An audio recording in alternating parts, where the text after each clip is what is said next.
Hello friends, எல்லோரும் எப்படி இருக்கீங்க? இன்றைக்கி நம்ம பார்க்க போகிறது ஒரு புதிய ஏபிஐ. அந்த ஏபிஐ பேர் வந்து கம்ப்ளீட். இந்த கம்ப்ளீட்ன்ற ஏபிஐ எதுக்கு பயன்படுதுன்றதை பார்ப்போம். இப்போது ஒரு பேஷண்ட்டை டாக்டர் பார்த்துட்ருக்காரு. அந்த பேஷண்ட்டுக்கான டோக்கன் ஸ்டேட்டஸ் என்னவாக இருக்கும்? கால்டுன்னு இருக்கும். இதை வந்து நம்ம போன கிளாஸில் பார்த்தோம், போன எபிசோடில் பார்த்தோம், கரெக்டுங்களா? அந்த டாக்டர் அந்த பேஷண்ட்டை பார்த்து முடிச்சிட்டாரு. அதுக்கப்புறமா அந்த டோக்கனோட ஸ்டேட்டஸ் கால்டு இருக்கக்கூடாது. நம்ம வந்து அதை வந்து வேறு ஒரு ஸ்டேட்டஸுக்கு மாற்றணும். அந்த ஸ்டேட்டஸை பேரை தான் நான் வந்து கம்ப்ளீட்டட்னு வச்சுருக்கேன். ஓகேங்களா? கம்ப்ளீட்டட்னு வச்சுருக்கேன். நம்ம டேட்டா பேஸில் பார்த்திங்கன்னா மொத்தம் 3 விதமான ஸ்டேட்டஸ் மெயின்டைன் பண்ணுறோம். Called, completed and waiting. Waiting வந்து எப்போது ஒன்ஸ் பேஷண்ட் வந்து டோக்கன் வாங்கின உடனே அவங்களுக்கு வெயிட்டிங்கில் இருக்கும். டாக்டர் கூப்பிட்ட உடனே கால்டுன்னு இருக்கும். டாக்டர் பார்த்து முடித்த உடனே அந்த ஸ்டேட்டஸ் வந்து கம்ப்ளீட்டடுக்கு போயிடும். இதுதான் ஃப்ளோ. ஒரு டோக்கன் ஸ்டேட்டஸை கால்டுலேருந்து கம்ப்ளீட் ஆக்கிறதுக்கு இந்த ஏபிஐ நான் பயன்படுத்துகிறேன். ஓகேங்களா? இந்த ஏபிஐயில் பார்த்தீங்கன்னா display service dot complete current token சொல்லிட்டு ஒரு மெத்தடை கால் பண்ணுறேன். சர்வீஸ் கிளாஸ்லேருந்து இந்த மெத்தடை கால் பண்ணுறேன். இந்த மெத்தடுக்குள்ளே இதுதான் லாஜிக்கு. இந்த ஏபிஐ கால் பண்ணும்போது அந்த அட்மின் பீப்புள் என்ன பண்ணுவாங்க, அதாவது கிளைண்ட் என்ன பண்ணுவாங்க, எந்த கவுண்டரில் இருக்க டோக்கனை வந்து கம்ப்ளீட் மாற்றணும், அந்த கவுண்டருக்கான கவுண்டர் கோடை இந்த ரிக்வெஸ்ட்டில் அனுப்புவாங்க.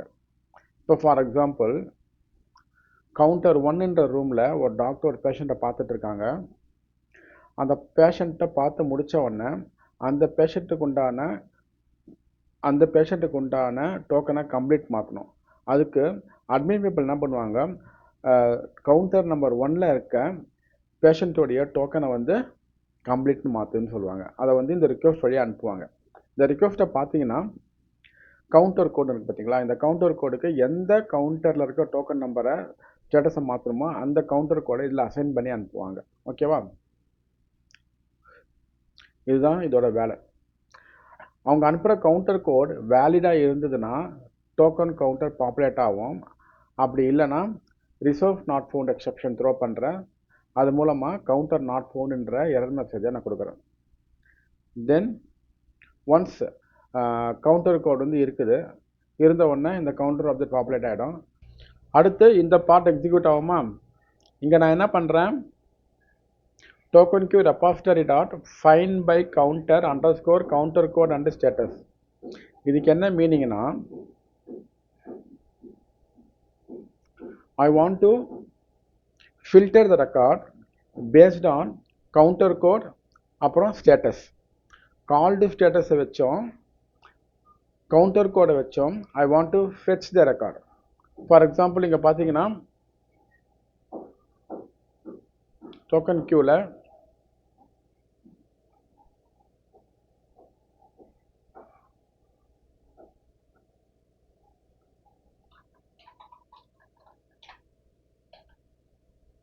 இப்போதைக்கு நான் மாற்றுறேன் கால்டுன்னு சொல்லிட்டு. இப்போ இந்த இடத்துல இருக்கும் என்ன இருக்குது, ஒரு ரெக்கார்டு வந்து கால்டு ஸ்டேட்டஸில் இருக்குது. இந்த ரெக்கார்டை மட்டும் நான் ஃபெச் பண்ணணும். அதுக்கு என்ன பண்ணணும், கவுண்டர் கோடை பாஸ் பண்ணணும். இந்த கவுண்டர் 3ன்றது பார்த்தீங்கன்னா கவுண்டர் ஐடி, கரெக்டுங்களா? Counter ID. இந்த கவுண்டர் ஐடிக்கு ஒரு கோடு இருக்கும். ஓகே, அந்த கோடு எங்கே இருக்குன்னா டோக்கன் கவுண்டர் டேபிளில் இருக்கும். அந்த கவுண்டர் கோடைய பிரைமரி கீ தான் 3 இங்கே. ஓகேவா?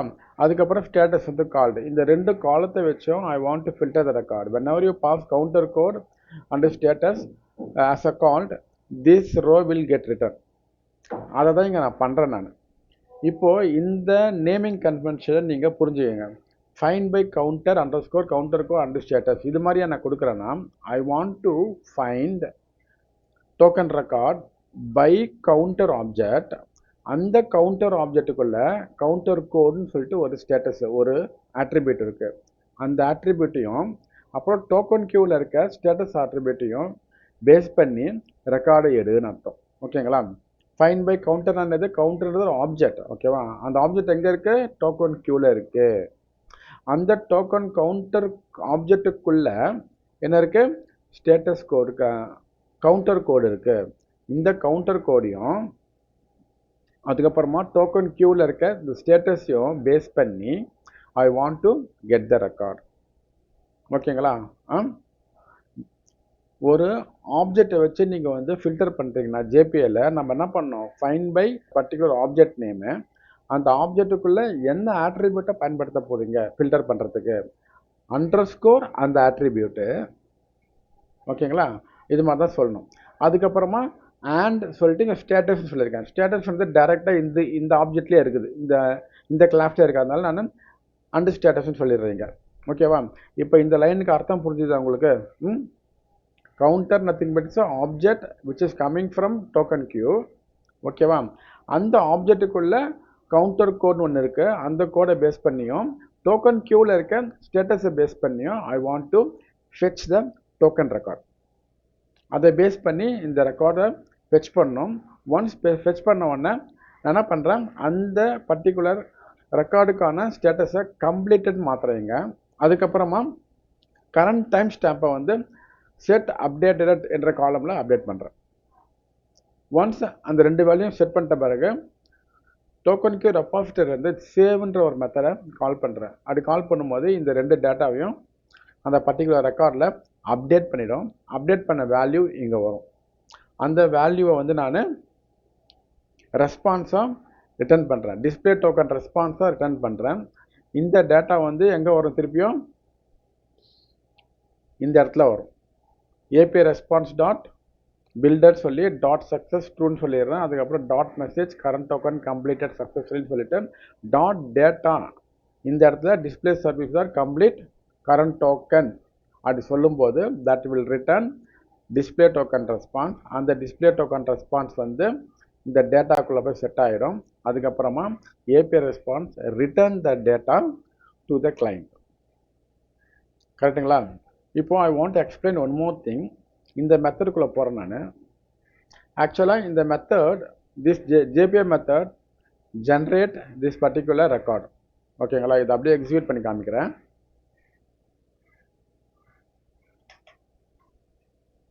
கவுண்டர் கோடு வந்து C1 கொடுக்குறேன்,